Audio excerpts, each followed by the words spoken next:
One of the most valuable lessons I've learned over the past decade in real estate is how essential it is to learn from the industry professionals. That's why I'm gathering professionals from across the country to share their experiences with you. This is a Gregerson's podcast, where experience and passion come together in the world of real estate. I'm Casey Gregerson, your host, and I'm very excited you're tuning into today's episode. As always, if you have questions for me or any of our guests, please reach out to me at casey@gregersonproperties.com. Now let's get started with today's podcast. All right, everyone, welcome into the Gregerson's podcast. Excited for another great guest today. We got Javier Suarez. So met Javier through another mastermind. We've had a lot of guests from Collective Genius, but he also met through Collective Genius.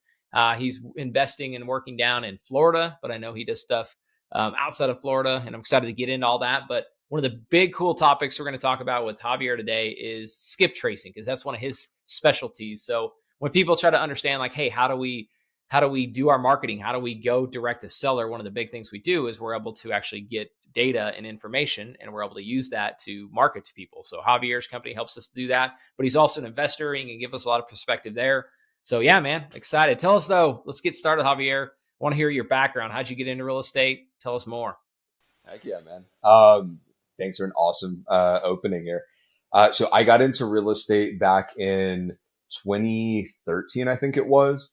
Graduated high school and I had no idea what I wanted to do. I knew it wasn't college. So I ended up doing what every 18-year-old would do, is go buy motorcycles and then try and buy and sell them. And as you know, the margins are not that good on small assets like that. So little by little got into house flipping, just kind of saw it the same, just a lot better margins. And I didn't have the capacity to actually go and flip, being 18 years old. So I started working with flippers. And the more that I understood of, hey, the more deals that I can provide flippers, I was an agent. I was like, cool, I can make, a lot of money at 18, 19 years old. But the one thing that I noticed was getting in front of the right sellers was the absolute biggest challenge that I ever did. So I had that natural progression of starting as an agent, getting into investing more, and always having in the back of my mind, wow, the best data always wins. Right? If you get to the person who needs to be called as soon as possible and you get that right phone number, you can make 3 phone calls and make 20, 30 grand. So I looked at the business as I was growing of like, man, look, everybody's digging for gold here, right? I'm like, dude, these shovels are as important, sometimes even more important.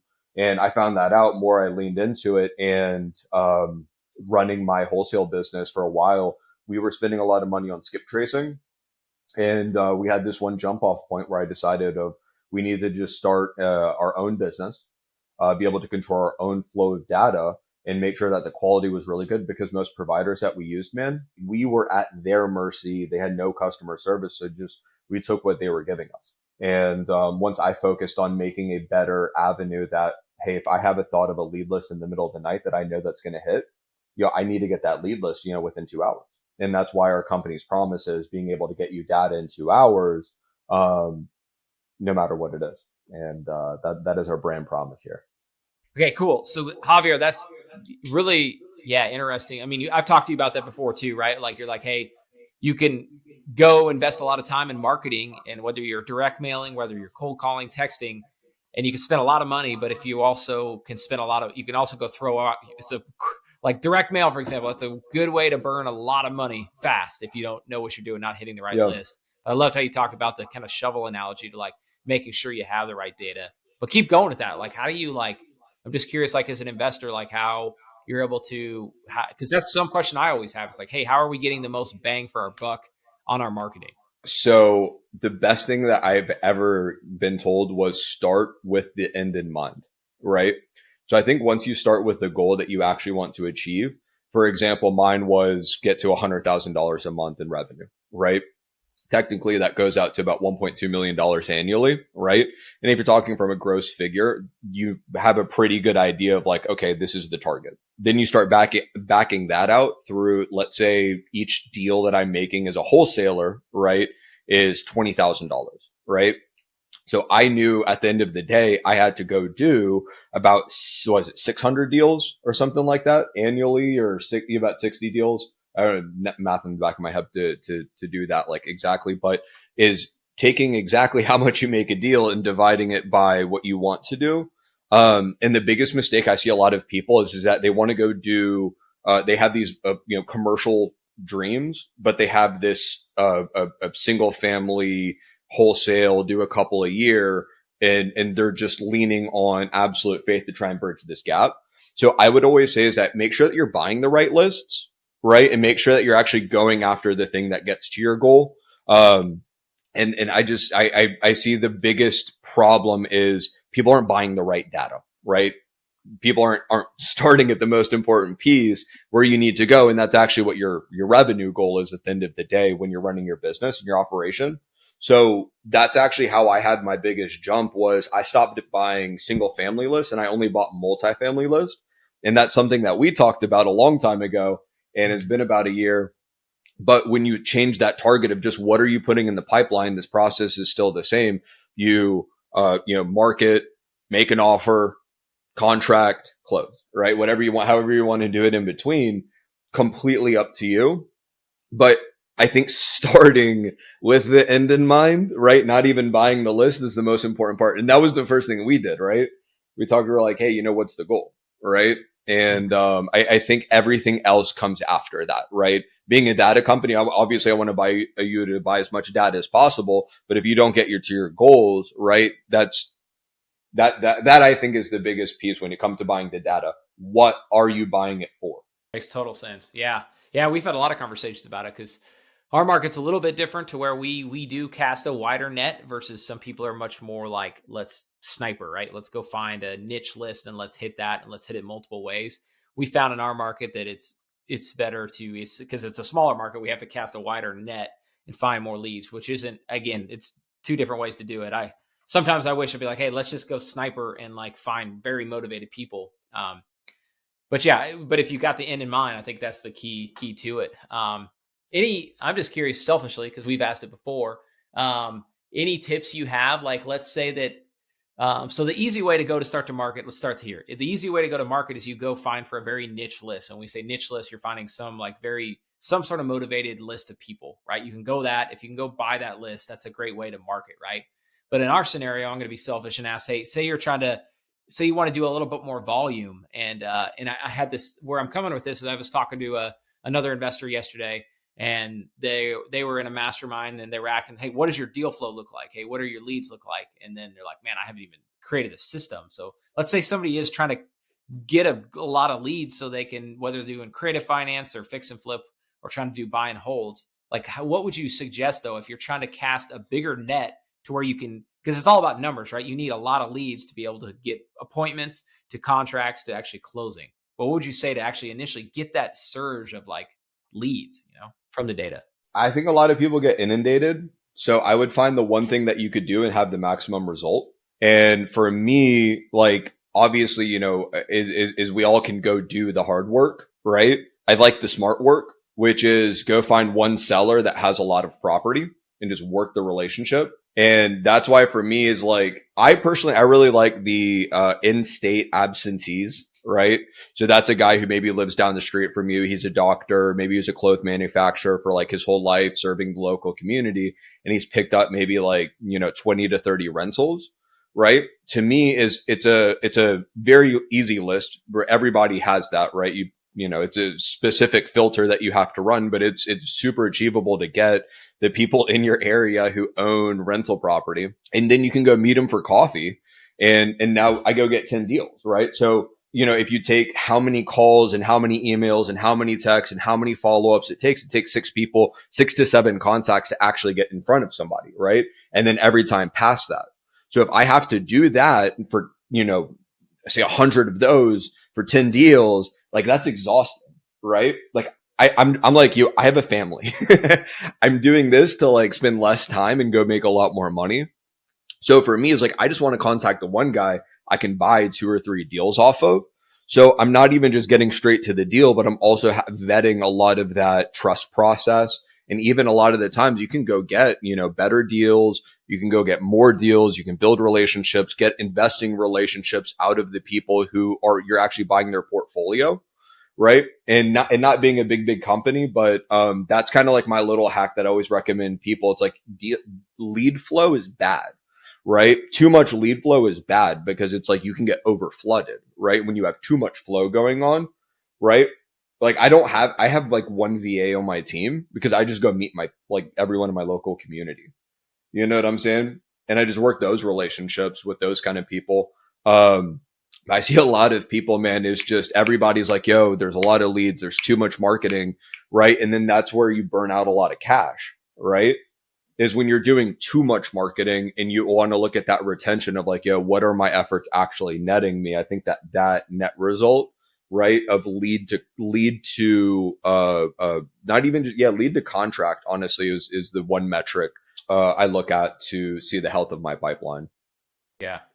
I love it. That's really good advice too. I think, Javier, to like, especially somebody who is just trying to like create, they just want to go direct to seller and they don't necessarily need 100 different leads to do that, to be a little bit more sniper and then take the time to go personally meet these people. I think you could separate yourself. And that absentee list, like that's a great little tip you just gave people to like, that's a quick, easy list. Like, and I'll tell it from experience. Sometimes you could pull that. There's a lot of different ways you could pull that, but it's not a high cost list in general to go. You want a golden nugget? Let's hear it. This is like the OG move. You call, you look at leases, that were signed last year and that they're about 2 months away from, releasing. So you can go on Zillow, you can go on MLS, you can go to all these places and you can find all the people who've leased their property. And then you call the property manager or the owner, you skip trace the owner and you say, hey, I know you have your rental coming up. Before you guys turn it over, I'd like to just go ahead and make an offer and buy your property. Love it. Ooh. And then they probably have like 5 other ones. Yeah, it works every time, man. I made like nice. I made like 300,000 doing that on like 2 properties. It was easy. All right. Yeah. Wow. I'm stealing that one for sure. And even, wow. Okay. And even if it's, so obviously it's going to be hard to find that data if they didn't go through an agent or on the MLS, but are you able to find that? Like, for example, we lease all our stuff in-house and a lot of private owners maybe do that. Is there any way to capture that data? You go to the property managers, right?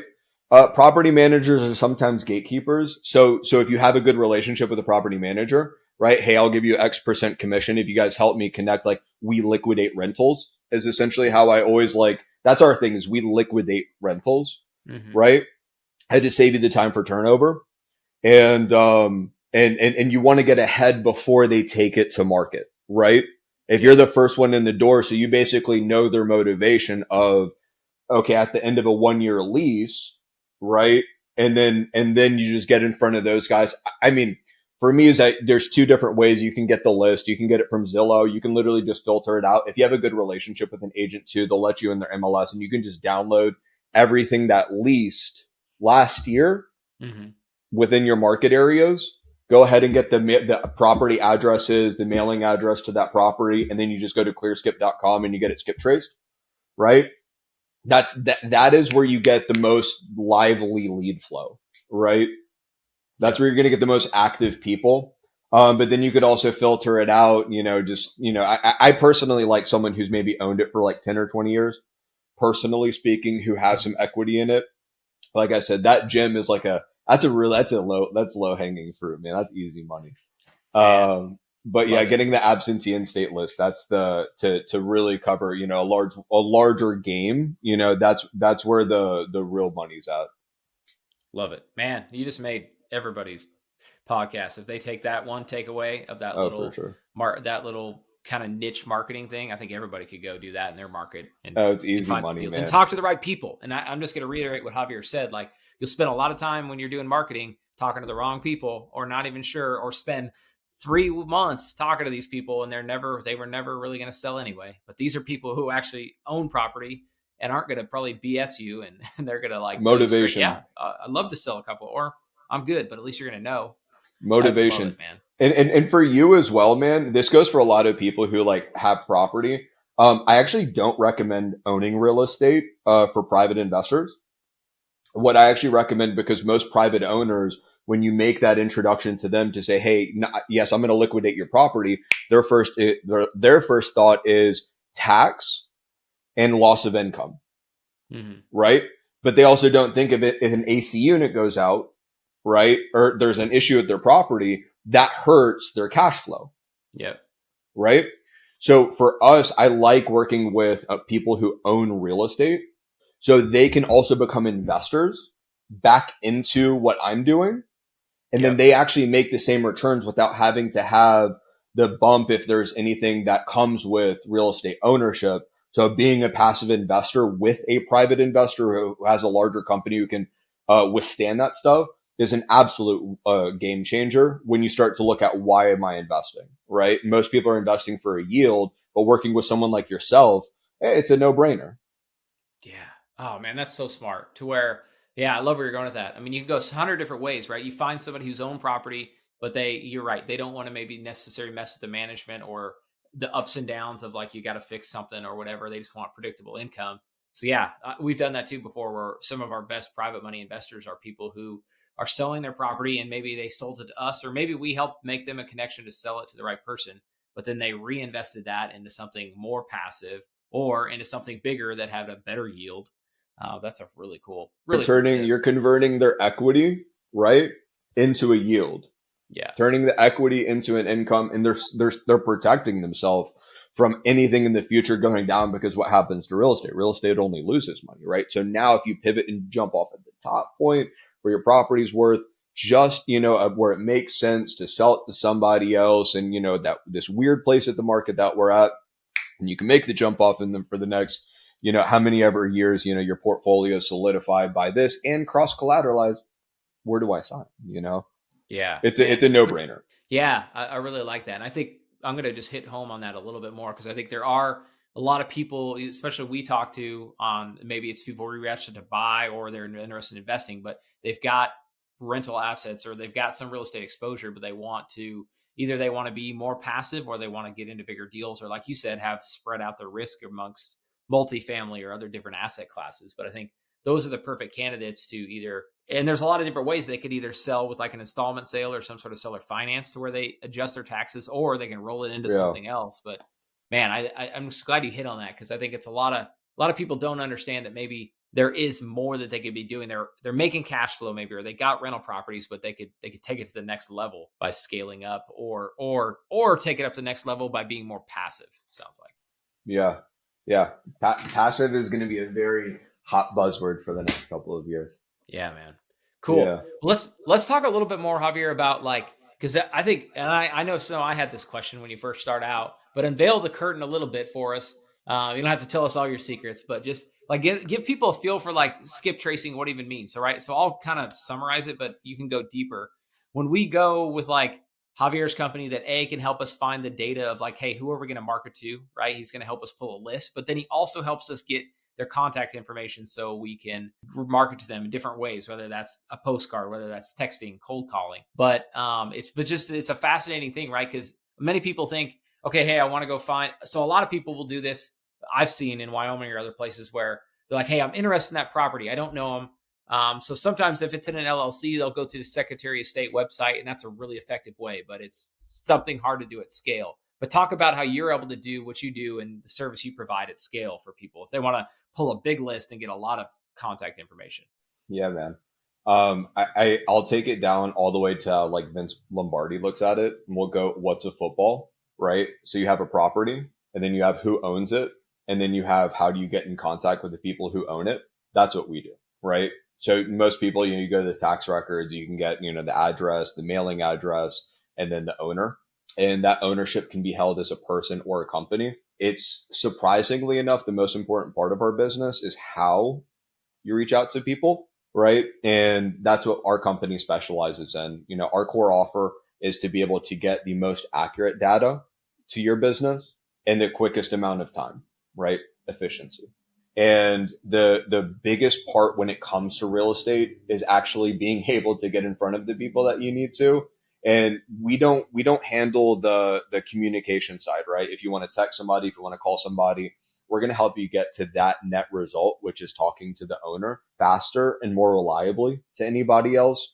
And most of the times you have to buy these pools of data with other people versus of buying a list. You get exactly what you want. You get exactly how you want to get in front of them, right? So it's predictable, right? It's scalable. And this is how you grow a business. And you have exclusivity. And that's what we bring to the table is we give you that concierge feel when it gets to your marketing and it gets to your investing. Love it. Yeah. So to recap, if you are looking just to like, say you've got a list or a market that you want to start to market to or go direct to seller, right? So you got to figure out how to get in contact with them. Javier's company can help you guys find define that list, define what you're, first off, you started off really well in the podcast. Like, hey, define the end state, where are you trying to get? So they're going to help you do that. And then they could basically go pull the data and then they'll skip trace it. So you're ready to call it, text it, direct mail, do whatever you want toward that company. But you want it. That's kind of the first step. And if people are kind of want to understand how we do it, right? That's exactly how we do it. Is we figure out who we're marketing to, what list we want to pull. We use Javier's company to go now help us get that data. And then we turn it over to our sales team to go, hey, now let's go attack this list and let's get leads and let's get appointments and let's go find people that we can help that need to sell or want a convenient sale or is an investor who wants to trade up or maybe wants to be more passive, and how do we get in front of them? So that's exactly kind of the first step in the whole process is getting the data. Yeah. So, Case, I'm going to jump in really quick on there because I always remember all of my real estate investor friends who always ask me, what is skip tracing? And it's the process to get the contact information from a record that you have, to make it very simple. And we specifically give you 5 phone numbers, 5 email addresses, and 1 updated mailing address. You can get a lot of different data, but skip tracing, that is the process. That is what we do. And that's a great summary. That's a simple summary. I love it. I'm going to cut that clip right there. Yeah. That is definitely. And I always, for me, man, is, guys like us going all the way down that journey. I always look at young Javier, who's like in the business at first. I didn't even know what that was. I thought you had to go through a company who gave you the information and, you had to be part of the CIA or something like that. So, get being able to get and talking to certain homeowners and stuff like that. It's really simple. It's just that, we just help you bring that contact information to it. I wish they had a better word for it, but that when you hear skip, trace, and trace, that is exactly what it means. It's that simple. Love it. Now, man, super helpful. Cool. Man, well, give us your perspective. Let's get your put on your investing hat, Javier. What are you seeing? What are you, what's kind of some of your goals? I know you also invest on the side in commercial properties, and you do a lot, and I'm curious too how you've kind of rolled your business into the skip tracing business, which sounds like a lot of maybe more active income. I know you've set it up to be passive, but kind of how you roll that into your real estate company. Yeah. So we just sold an office building and made $2.5 million in profit. So we'll start off with that. Investing is going really well. I still have another office building that we are liquidating currently. And I love vacant or distressed, mismanaged office buildings. Right now, that is my number one strategy for investing. The reason being, interest rates suck right now, and they're probably going to continue to suck. Our number one principle at our company is not to game the Fed. So never to try and guess, what the Federal Reserve is going to do. So if you buy something and you give yourself 12 to 18 months to go do the project, expecting maybe in the future, you're right, at least an 18 to 24 month outlook, I think things would be a little bit better right now, right? Who knows? They could go completely worse. But the distressed office space is where you can get the absolute best deals at the lowest price per foot, right? And that's where I think a good investor is always going to look at, what do I have to go in? You have a pretty fixed construction cost. If you can lower your acquisition cost and then the ARV in the future stays the same or does better, it's a win. I also think that office space is great because you can get phenomenal yields. And, there's a lot of businesses right now who just need space, right? So have been predominantly in the office space. I'm actually not buying anymore currently, just because nobody wants to finance it, right? So we bought about 100,000 square feet, last year, and I just, took one off the portfolio. We bought it for 2, exited for 4.9. And then I bought another one for 2. And then we just listed that for 5 million. And that's 57,000 square feet here, total blank canvas in Tampa. It's a great deal for an investor who's looking to get, say a mixed use project going on. And that's what I notice right now is that cash flow of the office, right? Redevelop the part of the building that you're not actually utilizing. So it could go as storage. It could go as apartments. Apartments are actually, we're noticing there to be a little bit more trouble in converting apartments from vacant office buildings due to windows, structural sizes, those kind of things. So if you have a good building that you can, it's a great option. But I see a lot of people who want to do data centers, hotels, and just seeing these old office buildings, right, to be reconverted instead of trying to play the flip game right now. It's just rates are so bad. I don't want to get caught in a pinch. So I think development property, cheap office buildings are absolute winners. And, if you have a good lender who can fund, multifamily deals and stuff like that, I think on the flip side, if you're looking to just, pick up unit count, I think having, 20 to 80 unit apartment buildings are the absolute winners right now if you have a good lender, right? And you're not over leveraged. But I don't really know too much about everything else. I know industrial, it's good one day, terrible the next. Storage is good one day, terrible the next. And, I like to stick to the bread and butter, eat, work, live. Tell me more about the multifamily, your perspective there. You kind of like the medium to large size multifamily, huh? Right now? Well, It's safe. Yeah, it's safe. I sat with a gentleman. They manage about 80 billion worth of real estate assets, debt, everything across the board for the largest insurance companies. And he made a really valid point. He goes, back in '08, right? What was the one thing that nobody talked about, right? Apartment buildings. Because when you have multifamily, right? Fannie and Freddie are always doing their thing, right? And that rental property didn't have a problem. That part of the market has always done really well. It's very safe, right? And right now in very uncertain times, safety commands more respect, right? And that's why I like it. Is that's about the only asset class right now that I see lenders lending on. And, over a 5 to 10 year period of time, it's going to work out really well. Again, we are more focused right now on doing this, on being here to help other people get to the money, right? We're very fortunate to have done as well as I did the last 2 years in investing. But what I want to do is me jumping into multifamily and then getting into commercial is, I believe, what God has called me here to do. And I want to make sure is that other real estate businesses have that natural progression, right? So if you haven't done multifamily, I wouldn't buy an office. I would go get, 20 to 40 to 50 units down and get that rental because it has a safe entry, right? And the money's still pretty good. But then you want to get up and out of that into commercial quick. Cause I think everything that's happening right now, I think it's going to snap back very quickly, right? No matter who wins president. No, I think everything's going to snap and happen very quickly. So I think buying something's better than nothing. If you got to buy something, buy multi. If you really want to gamble, go buy vacant office buildings and reconvert them. But I look at financing, as kind of just the biggest piece right now of what and why I would do it. That makes sense. Curious to your perspective, because you guys, you mentioned too, you've been blessed and you've created good connections, built really good relationships with private money lenders. I'm just curious your perspective and to talk to people too that maybe what's one thing that you've kind of helped people that are interested, want to get exposure to real estate, right? Maybe they've got a high W-2 income or they've got some money saved and they've just been in the markets and their 401k and other different, but they've been scared to maybe get into real estate.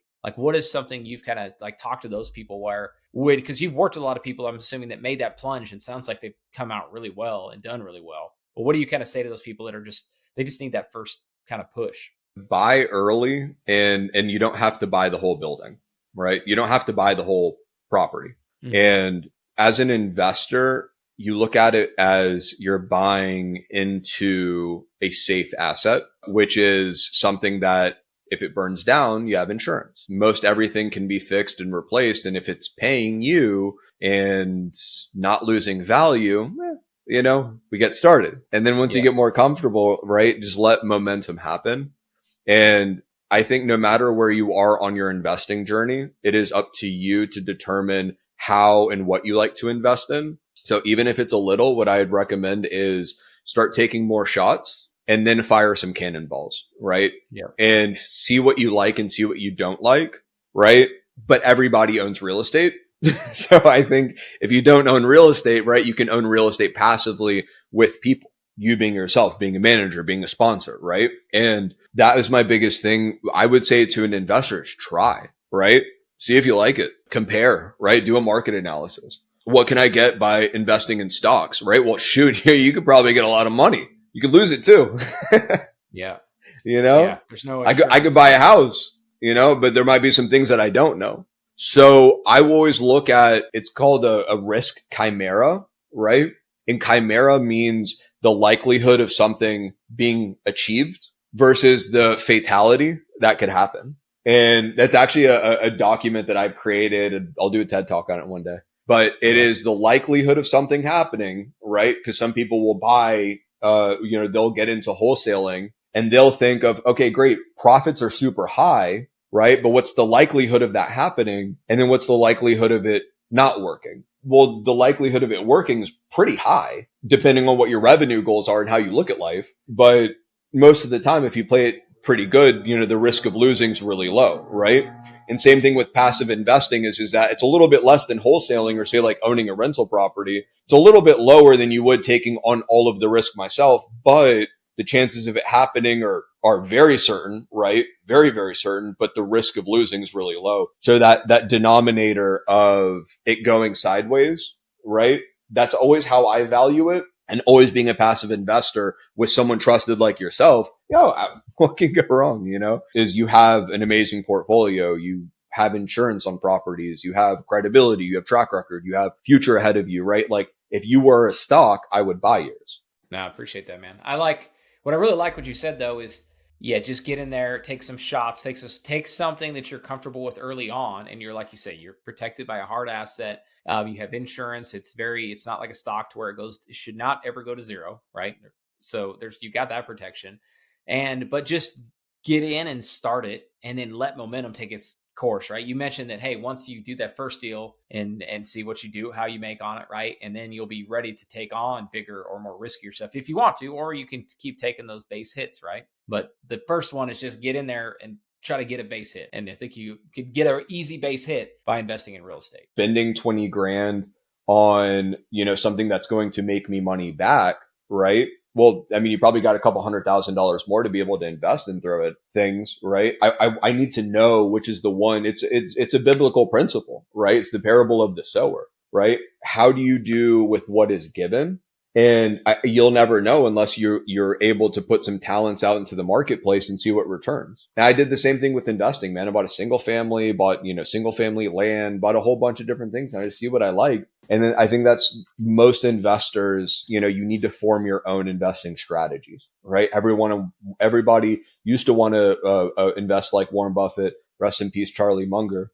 But you know, people want to be able to go out and like be somebody else investing, and investing so personal. But your strategy, man, it's all about what you want to do.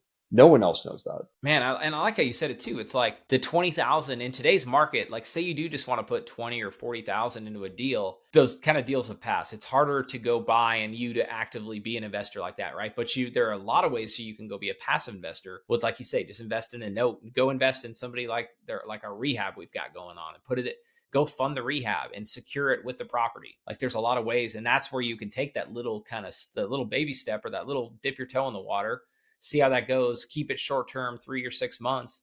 And then that's how you build confidence, right? And then you can do more and still get in the game, right? Because I think some people are like, oh man, I don't have 100K or 50K to go put a down payment on a house, but you can still get in the game with 20,000, right? Yeah. I mean, just because people know you, man, is sometimes there's that shroud of like, oh, what do I do next? You just message. The best thing I could ever do is help, right? I want to be an investor in real estate. I don't know how. Most people just don't ask. And it's that easy, right? It's like skip tracing, right? I had no idea what it was until I really needed to do it. And most people need to invest, right? Most people aren't making any money on a 401k. Most people are actually losing a lot of money on their real estate yields. And they don't understand that the investment portfolio is meant to be growing consistently, right? And you want to invest locally. I personally believe, I think investing locally is the best option to do, right? Because you can control it, you can see it. So like, I mean, especially for people who know you, who are in that local area, man, it's just like you are the bridge between real estate and investing, right? Other than them having to go get a mortgage and go do that. Because I can go to the house, right? That's what I like. I like being able to go to stuff and see it and touch it and show it, you know? And I remember getting into real estate, man. I had to go on the weekends and go check it out. And that's okay. And that's great. But then a lot of people want that. They want the HGTV experience, right? Which is go and see it and show it and talk about it. But like, dude, there's such a big learning curve that, goes in between that. And most people don't want to make that price, and that's okay. And that is what we do, right? We help bridge those gaps for people who want to get into it. But, yeah, I wish it was more common of that understanding that it's okay to ask. It's okay to want to participate. It's actually better if you want to invest in real estate and then you need to get in with somebody that you like, trust, and want to work with. But it's pretty necessary of what we do. Love it, man. Yeah, I want to highlight two things you said and then give you a chance to kind of wrap up some closing thoughts. But two things you said is just reach out, right? Like people figure out, hey, what is the bridge? Like, well, and then the second thing I'm going to talk about is the bridge, right? Somebody like us can help you be the bridge from the real estate to you actually investing in the real estate, right? Mm-hmm. So, and then all that takes is to start to cross that bridge is to reach out. And because it's like, just because you got 20,000 or maybe you got a lot more than that, but you don't know how to even start, that all it takes is reaching out and looking at a deal and starting to comp. And then you get comfortable, right? Like go underwrite, go talk yourself through a deal with somebody like us that's doing them and say, hey, okay, you know what? That may not fit me, but at least I saw one that I know what I don't want, but it can help you find the one that you want to take that first plunge on.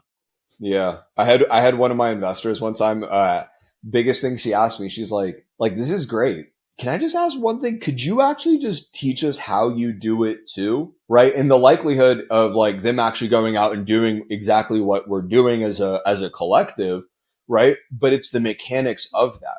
And sometimes I really like to see as an investor, right? Or investors who work with me, ask questions. Get to know this going along. Like my goal is obviously to perform and do this, but I like the understanding of like, you understand why we're doing this and how we get there. Right. Cause then there's appreciation. Right. Yeah. And then it's fun and it's engaging, and you get to go do these awesome deals.